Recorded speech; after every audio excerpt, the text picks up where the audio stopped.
Welcome to the next episode of the Living Library podcast. This podcast is organized by the Hoff Family Arts Foundation, Inc., and the program as a whole is in collaboration with the Beverly Free Library in Beverly, New Jersey.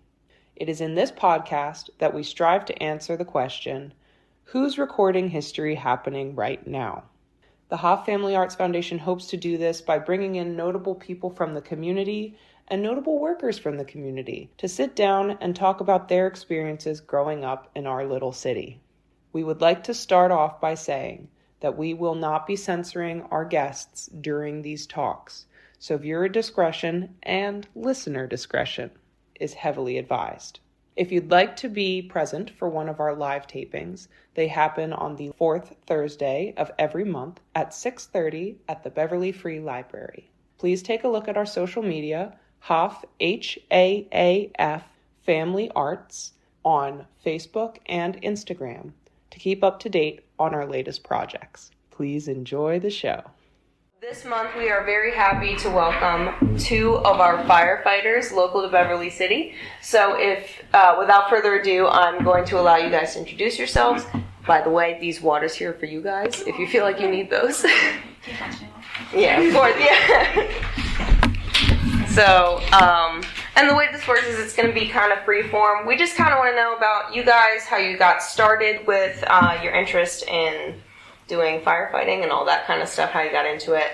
If you want to, you can always bounce it back to us for questions and all that, but it's really kind of just, we want to hear about you guys to get it on record. And afterwards, there's a bit of a lead time, but it will be put on our website under a podcast later on, and we'll let you guys know when that's up. All right, now without further ado, you are welcome to introduce yourselves. Okay. Well, as many of you know, my name's Brooke Richards. And this is Alyssa Meredith. Hello. I was born and raised in Beverly. I've lived here all my life. And my family has been very involved in this city, both sides of my family. My father's side more so in the fire department, third generation. My uncles and grandfather were officers and chiefs. And there are some other firefighters on my mother's side, but also involved in other areas of the community as well. So I basically grew up in the firehouse, running around, going on calls, just always being around and seeing it all from a very young age. Whenever my grandmother would babysit me, we would always go around chasing the fire trucks if we heard a call. She'd be like, we gotta go see what's going on. We gotta go check it out. So that's a fond memory I have of the firehouse within my family. And then when I reached the age of 14, I was able to join the Firefighters and explore. And at the time, I was one of the only female members. I think there was only one other explorer and a few other female firefighters at the time. And I was able to learn the job kind of from an exterior mode.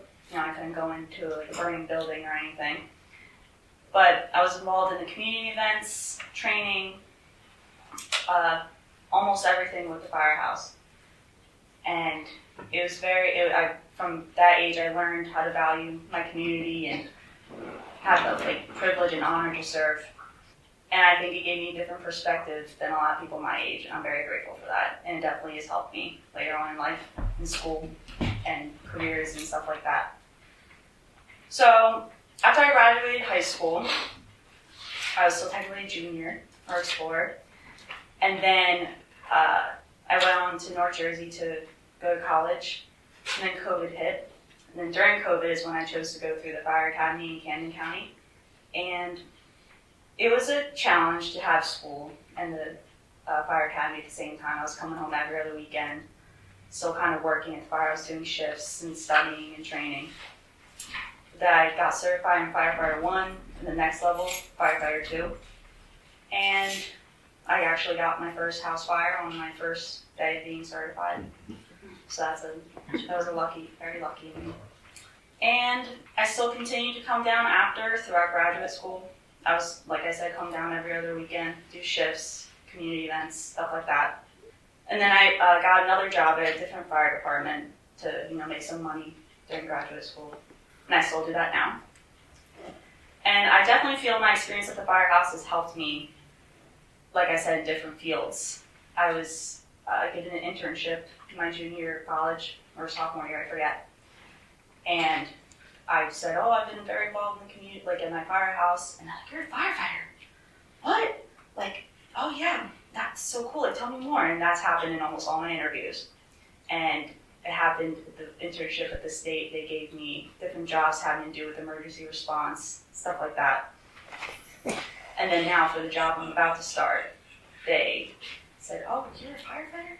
Like, you should come work in our fire protection department as a mechanical engineer, because it would be cool to have this perspective of someone, like, of a firefighter to work and help construct stuff like that. So yeah, that's where I'm at now. Like I said, very grateful for the firehouse and for my family to show it to me and basically say, go, do it. So yeah, that's my story up until now. Go ahead. Okay. Hi, Alyssa Meredith. I'm a little bit older than Brooke, so my story is a little bit different. I am a first-generation firefighter in my family, although my parents and my father's parents were all first responder 5-point certified back in the day. But I ended up kind of taking a different path. I didn't have my father growing up, so it was a bit of a traumatic childhood, so I was just kind of looking for that camaraderie. So when I was in high school, I became an EMT. And I became like the caregiver in my family, so thus led into EMS. And I was EMT for 5 years until I met my now husband, who's a firefighter. And he pushed me to become a firefighter, join Beverly Fire Department. And it was one of the hardest trainings I've ever done in my entire life, next to my ROTC training. So I was the only girl to graduate in my class about 6-7 years ago now. So it was really cool to be a firefighter EMT, which is not something that you see too often, especially as a female, so I was very proud. But having that support with my small group of people allowed me to really become the person I am today. And it is now my mission to be all about the girl power. Any of the females that come in, they have my full support.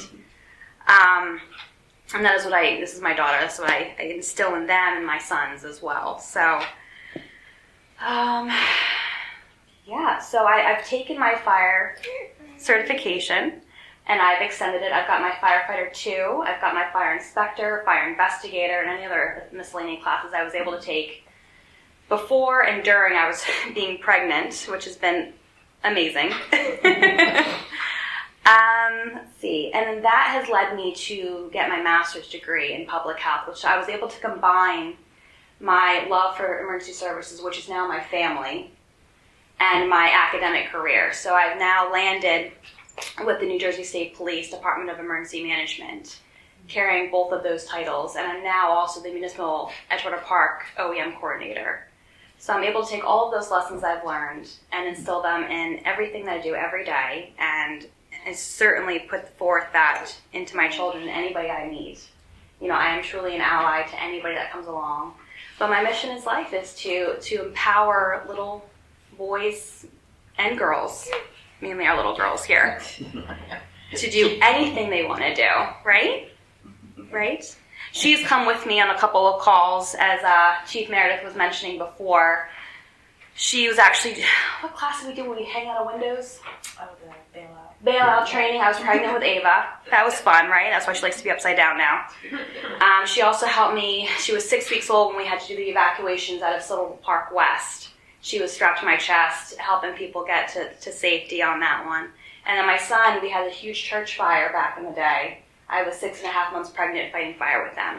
So I take all of those, girl power, strong-willed, can't tell me no, and use them every day and moving forward. So whatever I can do to be an ally and to support that girl power, I am your girl. So that is essentially my story. So, yeah. Happy to take any questions. Yeah. Any questions? Mostly everyone. Anyone wants to hold a baby, I've got that too. So. Where are you originally from?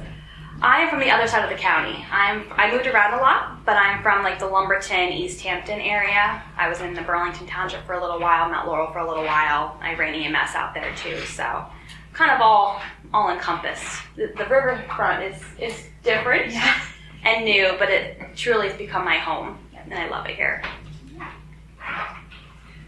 is there anything that particularly keeps you towards fire as opposed to EMT? Is there like some kind of inner reason why you've gone this way, or do you feel like you're going to go somewhere else? Like, yeah, that's a great question. The adrenaline rush, kind of addicting, isn't it? Like it is kind of.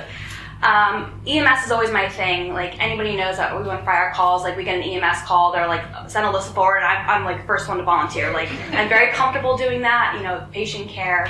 I really enjoy taking care of people, listening to their stories and figuring out how I can do to help.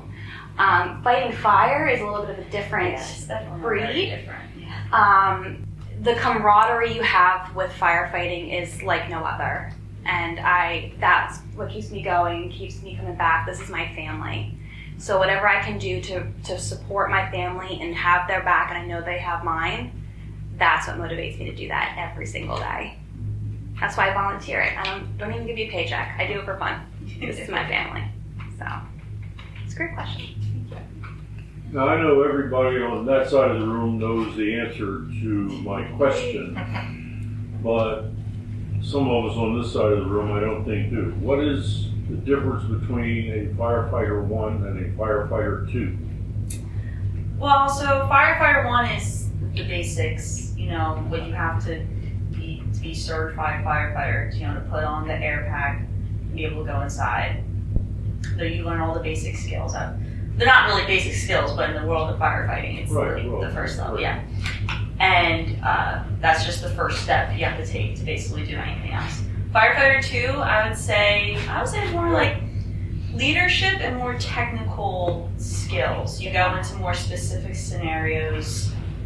I guess higher level is the way to describe it, and a little more, I want to say more difficult, but just more intricate techniques, I would say. And there's a bit more of a focus on vehicle extrication, where you kind of get just like a glance at it in your first Firefighter 1 course, but in Firefighter 2 they really put an emphasis and a focus on different ways to get somebody out of the car, which is important for us, especially Route 130 being right here. It was in like I said, the leadership, you learn more about sizing up a situation so you can go ahead and tell all the other firefighters, okay, this is what you should do, or having learning how to have the background knowledge of any building, or just be able to look and be like, okay, I know this from a point of leadership and being an officer, as we like to call it, the one person who sits in front of the fire truck. Now, very often when you are called to an actual fire, you will be there with other fire departments. Yes.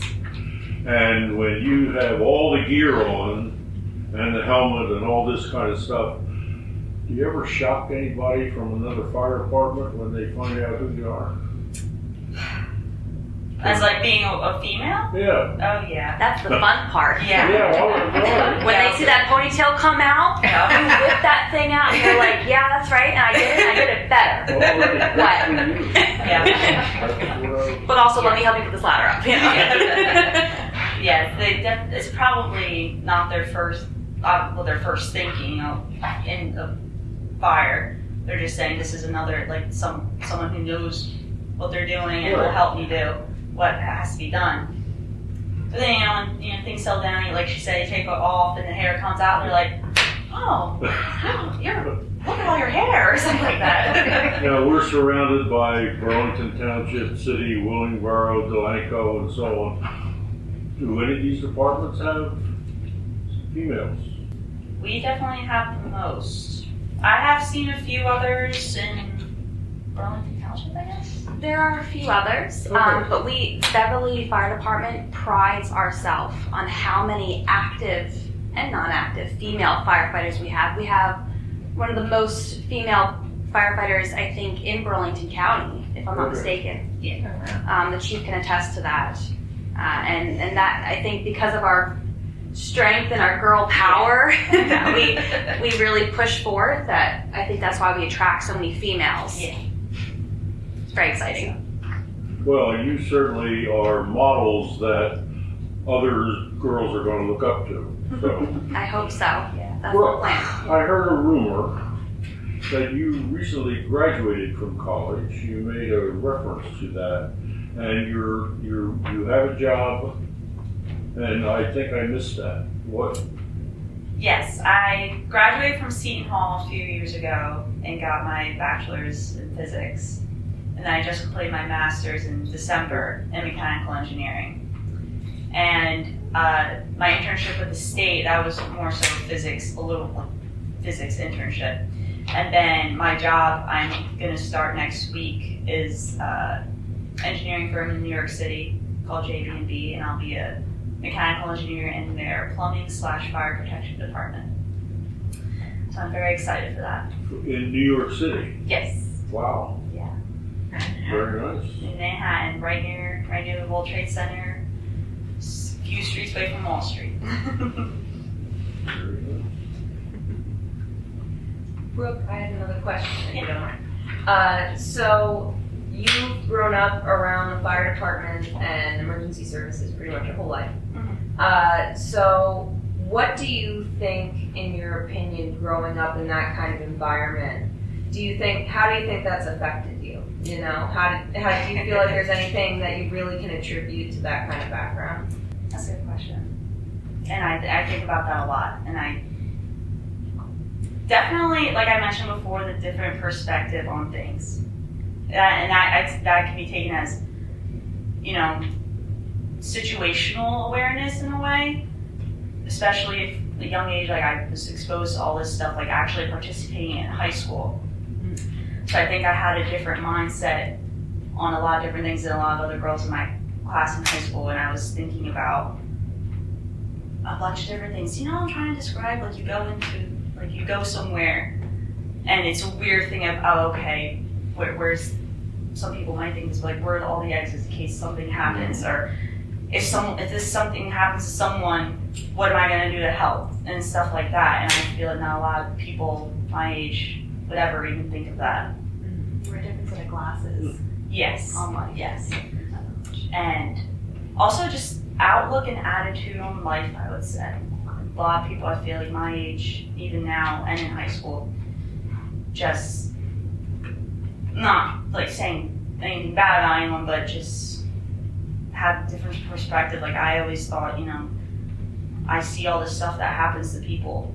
It can happen anytime, any day. So I don't want to say don't take life as seriously, but you know, just there are other things to give your focus to or attention to, if that makes sense. Like versus what the not average person, but someone who's not in the first responder world would think about. That's what I'm saying. You brought a bunch of groupies here with you. They were told to come. Now, They're voluntold. this is an opportunity. What's a question that you have wanted to ask these young women that you serve with that you've never had an opportunity to ask before? I've had one night. I'm still trying to figure out how Brooke keeps her hair in a helmet. Yeah. Extra protection. Yeah. Stuff it up there. I have to like throw it before I put my hood on, before I put on anything else. I have to put in like a low ponytail, or if I'm lucky, if my hair is in a braid that day, or already in a ponytail. But yeah, it definitely has been times where my hair is kind of sticky. But you never have to go to a hairdresser, right? Do you see when other firefighters see you? Do you think that they second guess themselves? They ask you to do something for them or do something with them because of being a female? I know my answer. I think that depends. So the answer is yes. Yes. I definitely have sometimes seen it in people's face, especially during fire school. But that happened with me in fire school a few times, especially because I was the first class of people to go to a different fire academy where I didn't know really anybody, versus if I went to Burlington County, I would know some people at least, or some people would know me. But definitely, fire school, some people, if I was put in a group with somebody, I could see their reactions, like, oh, like whatever. So then at the end of fire school, for our finals thing, I was like, okay. I took there were a few other girls in my class, and I said, we're going to be our own group, and we're going to pass it, and we're going to get it done, and we did. So I proved them all. I was like, oh, we can still do it. What's your experience? Yeah, I'm a little bit shorter, so people are like, oh God, she can't lift anything. She's small, she's short, she can't do nothing. And no, that kind of like motivates me, and my muscles do like extra stuff. So I had definitely a similar experience. People kind of like avoided me, didn't want to like be my partner. But I did have a couple amazing instructors who were also the same height as I, and you know what, I may not be able to do it like the 300-pound man that can just lift something up, no problem, but I could still do it, just a different way. And I think I was very lucky to have an instructor that understood that just finding a different kind of point of leverage, and I used that to my advantage, and I've carried that through. Although now that I'm out in the field, we know a lot of the people in the surrounding towns, so they get to know us, but the few that don't yet, definitely overlook us, be like, oh, they look to the man behind me. Like, no, I was here first. I volunteer as tribute. Send me in. And then, you have to go through the extra step of proving yourself, I think. But you know what? I kind of like smile and say, all right, fine. Let's do it. Let me show you that I can't curse. a bad woman right here. Bring out the muscles. Yeah. Bring it. So turn the question around. Do you guys see people that you have second thoughts about working with? No, equality. No. Oh, yeah. I'll ask anybody to help me. Yeah. And then once we can figure out their strengths and or weaknesses, then we can work with that. Everybody's good at something. You may not be able to lift the ladder and the saw at the same time, but you can, cut a hole like nobody's business. Like, we all have our strengths and weaknesses, and we got to work off that. So, no. You were talking about your career path earlier, how you started as an EMT, and then that led you into the career you're in now as OEM. So how does being somebody in OEM work with being in the first responder field in the fire department? It's my comfort zone. You mean like how I do both, or how they work hand in hand? They do. I'm very lucky in that my unit in the recovery mitigation section, a lot of what I do, I'm working closely with other OEM coordinators who happen to be fire chiefs, police chiefs, or somebody in EMS.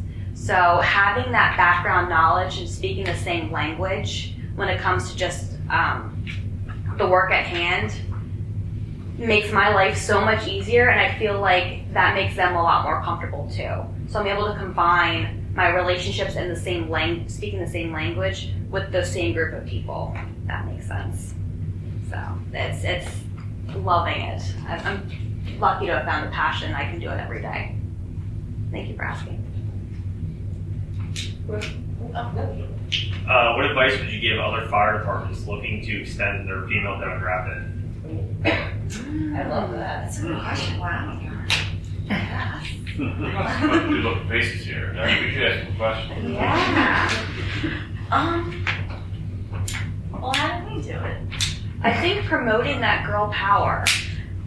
Yeah, and I would target like the schools. I would target start young. Yeah, Middle schools, high schools. Target those female groups. I'm sorry. No, please. Brooke, didn't you go to Beverly School at one time and speak there, and to Ridgeway School and speak? no, yeah, there was the Ridge. I didn't do the Beverly School, but I did. I went to Edgewood Park Schools. They had a career day thing, and I went to speak. And I'm sure the other females are like, oh man, there's all women there. Oh my god. And that would definitely help. Or we use social media a lot to promote it. And, acknowledging when, we do something really, really good, I guess. But, Yeah, like we use our events. We have we're lucky to in both these towns and surrounding towns. We have a lot of community events we go out to. We try to make sure we have at least a couple females that go out there and really promote that. Looking directly at Rachel when I say that, because she's one of the people that goes out all the time. yeah, just whatever we can do to promote it, I would say. When did the latest female firefighter join? Like what's the newest one? Oh, Paula. yeah, Paul, that was She's Paula and Jasmine, I'd say. and Last Claire. year, the year before? Oh, It was sorry. it was a few months before Christmas, I think. Oh, Christine. This year. Yeah. Oh yeah, and that a few Christine months. was even newer. A few weeks or A few months. Oh, okay. Yeah, kind of. I think word of mouth gets around too. We go to different events. We go to different conferences. We're out and about, Yeah. and we like to talk and gloat about how awesome we are and how strong our female personnel are. So I think word gets around, and all of a sudden we've got 3 applications for more females. So we're just like, yes, bring it, bring it on. Well, I watch Chicago Fire. And they have a woman who has this program called Girls on Fire, where she teaches all these girls how to do stuff. And I thought that was pretty cool. It is very cool. Yes. I don't really watch Oh, I do. Fire. Chicago Fire Med shows. and then Chicago Fire. I don't like the police one. Yeah, we're very supportive too in our fire department. Mm-hmm. Yeah. We don't have, the old school thinking of, oh, females can't do that, that's a man's job. We don't have any of that in our fire department. We are very supported. Well, I think the whole culture is changing around that, really. When I was growing up, I mean, we didn't even have sports for girls, so, Yeah. We're lucky. Yeah, it is changing. We're still breaking through barriers. Yeah. Owe it to our predecessors here. But, keep the mission. Who was the first female one in Beverly, you know? Was it Sue? Yeah? Cindy? Yeah, I think Sue. Yeah. Cindy? Chief's sister. No, Susie was here way before. Oh, Yeah. Susan Meredith. Yeah. She was the first. I have a question. I know you had a lot of you had some formal training. You had more than her. Oh, I'm older. That's all that means. It's very different. She'll get some more. Absolutely. What training do you get from the department? How has that helped you with day in, day out things with the fire company? Well, I'll first speak about when I was younger as an explorer in high school. We were doing training every week, drill night on Thursdays, practice on different topics and stuff, like stuff you would actually do in real life. And that definitely helped me and everyone who participated as a junior in fire school, where some people who were in fire school never even put on gear before, or ever touched a fire truck before. So that training from the department was very helpful, and I even recommended to people, other girls who were telling me that they want to go to fire school. I say, well, join a department, or my department, where people will train you before you go. And then now, I'm not around as often now because of school and my new job, but they still do the training every Thursday. Keep repetitive practices, keep learning, because these skills are perishable if you don't keep practicing. And it's good to have that because, the academy classes, the formal training, that's only a certain time, certain day. If you miss it, it won't come around again for so long. But you go to the firehouse drill or crew and say, oh, I want to work on this, and then you work on it. So. I'm going to follow up on that, please, if I could. That question. This is one of the best fire companies in the state, the Beverly Fire Company. You know that. These guys know that. I've been told that by a governor. That's how far, when I was mayor, I got informed a bunch of people pointed to me, you got the best fire company in the state. And I'm like, oh, well, thank you. I'll pass it along. But the training is unbelievable. The chief does a great job. The captains. What else do you have? Chief, Lieutenants. Lieutenants. Okay. But they do a great job. And my grandson works in another department, and he has nothing but praises for this department. of how they handle themselves at this other department. Not negatively, but in the way his training, they can't believe he knows so much. He took apart a saw to cut wood. Chainsaw. Chainsaw. It was all gummy inside, dirty. He had oil. He took it apart, cleaned it all out, and the guy says, "We never do that." And well, he goes, "We should. You got to keep care of your equipment." But anyways, he did that. So the chief over there gave him other jobs to do that he didn't have to do. And now he's more involved than he just running around the fires. Once they know you know how to do it, you're going to do it. Yeah, but that's, I mean, this department is one of the best in the state. I have to say that. Yeah, I definitely will say we prioritize, actual, like, hands-on doing stuff.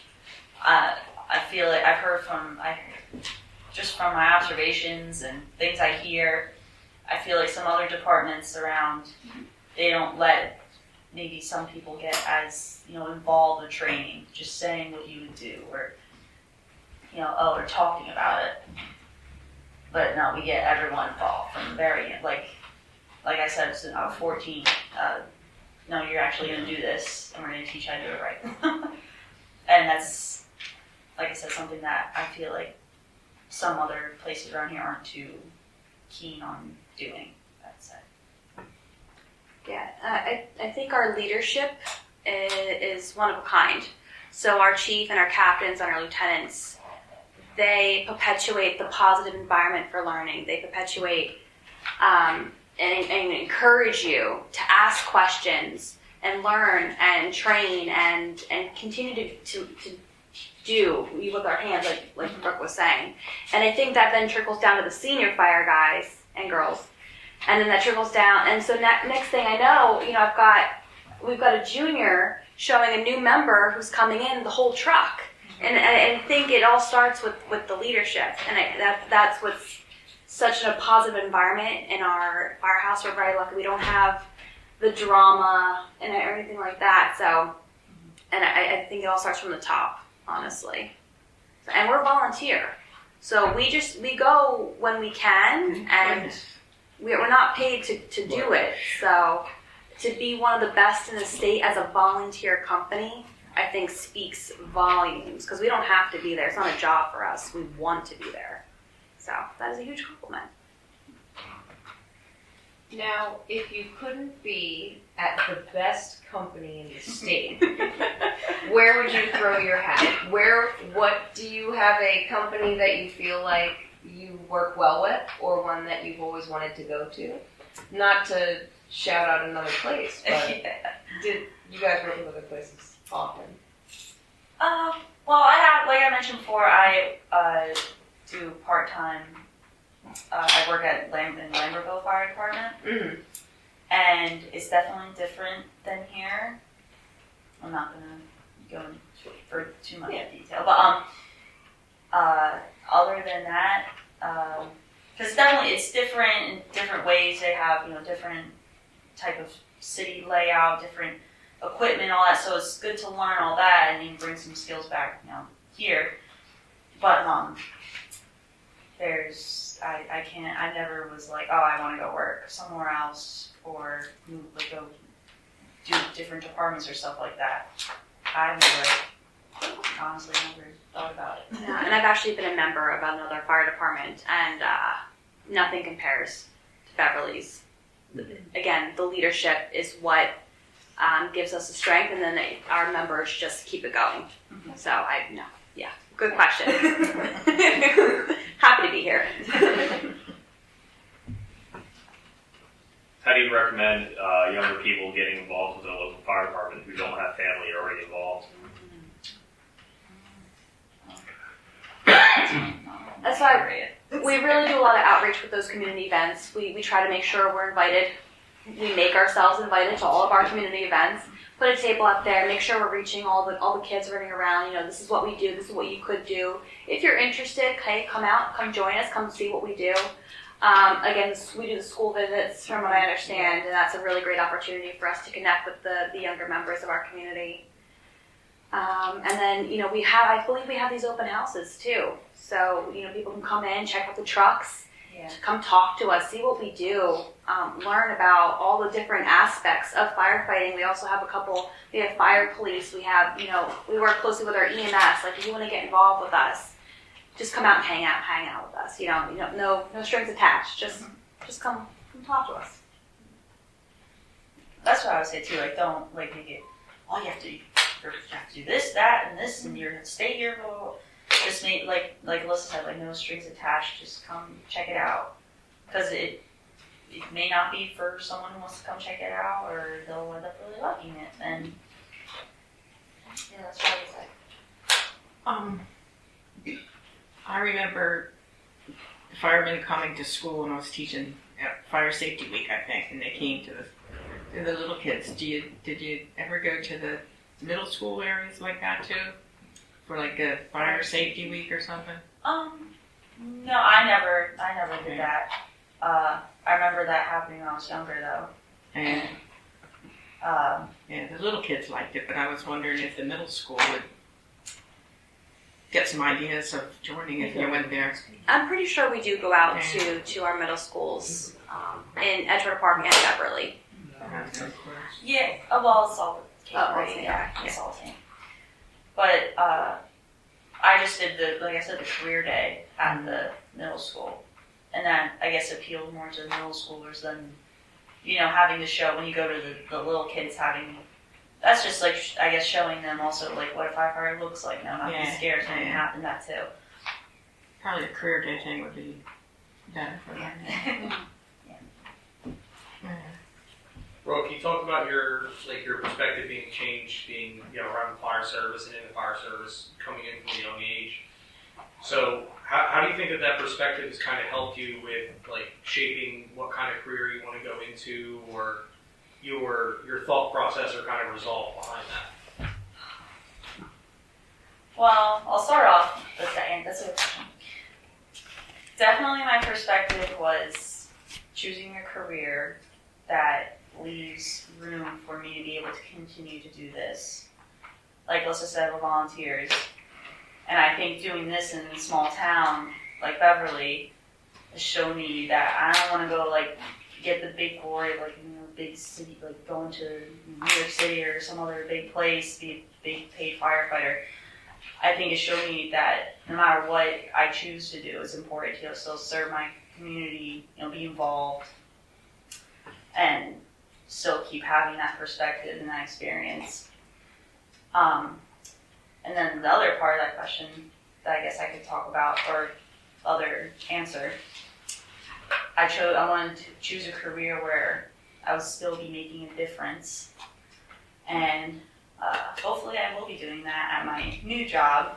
But I also hope that any other future jobs I have as an engineer, problem solving, efficiency especially, all the problems today, and we can go on and on about that. But it definitely made me want to choose a career where, helping and fixing, and, I'm not in it for, a profit or a big, what all these, like, I don't want to say attention. I can't think of the right word now. But do you feel like being in the fire service has helped you with your critical thinking when it comes to being in stressful situations? Oh yeah, and that's definitely something I highlighted in my interviews and everything. It's about that different perspective, critical thinking, and the situational awareness that you can try and have as much as you can. And the fire department definitely gives you that, I would say.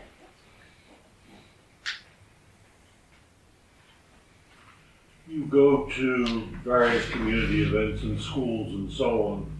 If you're at one of these events and a kid comes up to you and says, I want to know something about the fire department, do you have a card you can give them? Is there a time when you say, come to the firehouse, or something so that you can pick up on that and direct them someplace where they can, okay. Yeah, I wouldn't say we have anything to physically give them most of the time, right? We got hats. We got really cool fire hats. And a coloring book with crayons. Okay, but when can they come to the firehouse? Yeah, and then we tell them, you know, if you want to come down and check things out, we tell them when people will be down doing, you know, volunteer crews or, like I mentioned, like the drill nights every week. There's someone always on Thursday nights. And they can come down and, you know, someone's there. They can take them around, show them around, talk to them, answer any of their questions, things like that. And our last event at Hunter, our June, Edgewater Park's 100th anniversary event, sorry, mom brain, we actually had a sign-up sheet for anybody who was interested, you know, 16, 17, you know, with parental consent, of course. You know, they can sign their name and an email address, perhaps, or something. I think that's what we did, email addresses. And we, you know, we could reach out and be like, hey, we'll be down, we'll be down Friday night, Saturday night, you know, come check it out, come meet some of the guys and the girls, and, you know, see the trucks, and, you know, see if this is for you. Very good. It's going to explode soon. Well, we've gotten to, it's not an hour, but we're getting close to around that time. So I feel I will ask the question that typically ends off our interviews. And because you guys are from a younger age group than who we typically have come in, I will offer an alternative to that question as well. We typically will ask, do you have any advice for the youngins coming up in today's world? I will give you another option, which is, do you have any hopes for the people coming up in today's world?